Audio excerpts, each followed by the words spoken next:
I'm 84 years old now, and there are things I understand so clearly today that I never even questioned when I was 20. That's the cruel part about life.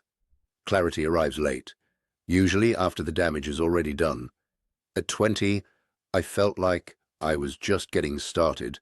I thought mistakes were temporary, easily corrected. I believed time was generous, endless even. I didn't feel reckless. I felt careful, thoughtful, like someone who was doing things the right way. I had plans, sensible ones. Work hard, be responsible, build something solid. What I didn't understand was what I was quietly giving up along the way. When you're 20, no one tells you that regret rarely comes from failure. It comes from delay, from choosing later too many times. I thought life would wait for me to be ready. It didn't. I grew up in a home where stability mattered more than happiness. My parents didn't talk much about fulfillment. They talked about bills, about security, about doing what made sense. So that's what I learned. At 20, I believed the safest path was the smartest one. If something felt uncertain, I avoided it. If something felt risky, I postponed it. I told myself I was being mature. Now I see I was just afraid. I chose work that felt respectable, not meaningful. I stayed where I was comfortable, not where I was alive. I ignored quiet dissatisfaction because it didn't seem urgent. Discomfort always felt like something to eliminate, not something to listen to. That was my first mistake. At 20, I didn't understand that your 20s don't define your life, but they set the direction. Small decisions made early have a way of hardening into habits. I stayed busy. I stayed productive. I stayed distracted. I thought that meant I was progressing. What I didn't see was how rarely I stopped to ask myself simple questions. Am I enjoying this? Is this who I want to become? If nothing changed, would I be okay with that? Those questions felt indulgent, almost irresponsible. So I ignored them. I wish I had known at 20 that being busy can be a form of avoidance, that filling your days with tasks can keep you from noticing that your life doesn't quite fit. I wish I had known that exhaustion isn't always a sign of effort. Sometimes it's a sign of misalignment. At 20, I thought success would fix everything. I believed once I reached a certain point, a certain income, a certain title, a certain lifestyle, the rest would fall into place. Peace, confidence, belonging. No one told me that success doesn't answer personal questions. It only quiets them for a while. I chased external markers because they were measurable, easy to explain, easy to defend. If something went wrong, I could say, at least I'm doing well on paper. Paper lies politely. I also wish I had known at 20 how relationships erode. Not through explosions, but through neglect. I didn't mistreat people. I wasn't cruel. I just assumed there would always be more time. More time to call, more time to listen, more time to show up fully. I didn't understand that relationships don't break loudly most of the time. They thin out, they grow quiet, they become polite. At 84, I can tell you that the most painful distance is not anger.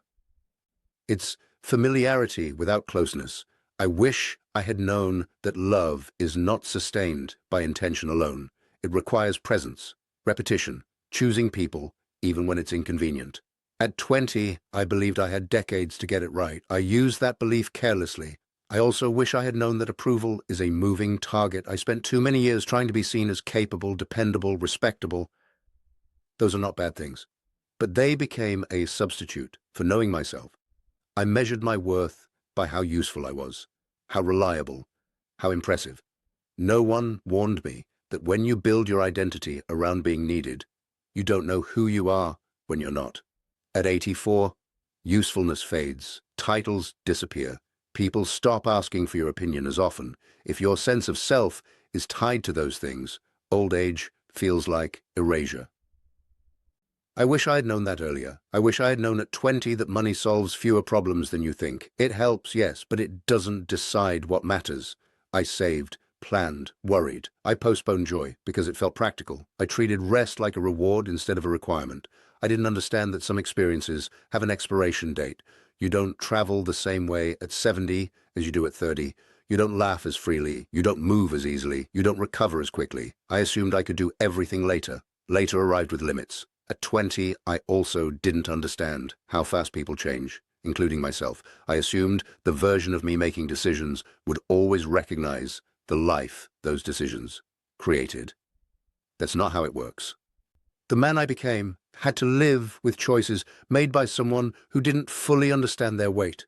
That's one of the quiet injustices of time. I wish I had known that clarity is not something you wait for, it's something you practice. You don't wake up one day suddenly knowing who you are. You build that knowledge slowly by paying attention to what drains you and what doesn't. I ignored those signals for years. I told myself discomfort meant weakness. That dissatisfaction meant ingratitude. Now I know better. Discomfort is information.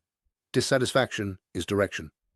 At 20, I didn't understand that. I also wish I had known how rare uninterrupted time really is, how quickly life fills up.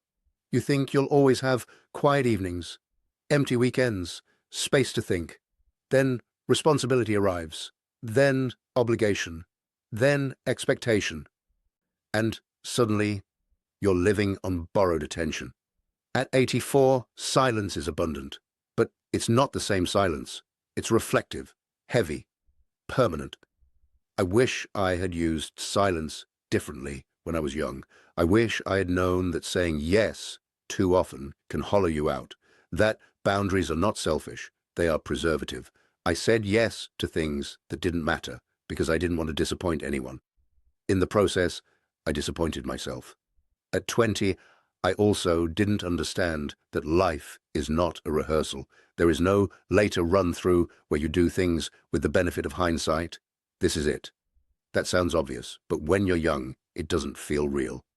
Time feels theoretical. At 84, it feels physical. I can feel it in my body, in my memory, in the way certain doors are permanently closed. I don't say this to scare you. I say it because I wish someone had told me the truth without dressing it up. If I could speak directly to my 20-year-old self, I wouldn't overwhelm him with advice. I'd say a few simple things. Pay attention to what you're avoiding. Don't confuse stability with fulfillment. Call the people you love more often. Rest without guilt. Question paths that everyone else applauds. And most of all, don't assume you have time to become yourself later. Later is not guaranteed. At 84, regret is not dramatic. It's quiet. It shows up in ordinary moments, in conversations that feel shallow, in memories that feel incomplete, in questions that can no longer be answered. The regrets I carry are not about what I tried and failed at. They're about what I never tried because it felt safer not to. If you're 20 or 30 or even 50, you still have time. Not unlimited time, but enough. Enough to listen more closely to your life. Enough to course correct. Enough to choose presence over confirmation. I didn't know that at 20. I know it now. And if this reaches you before you repeat my mistakes, then at least something good will have come from learning too late.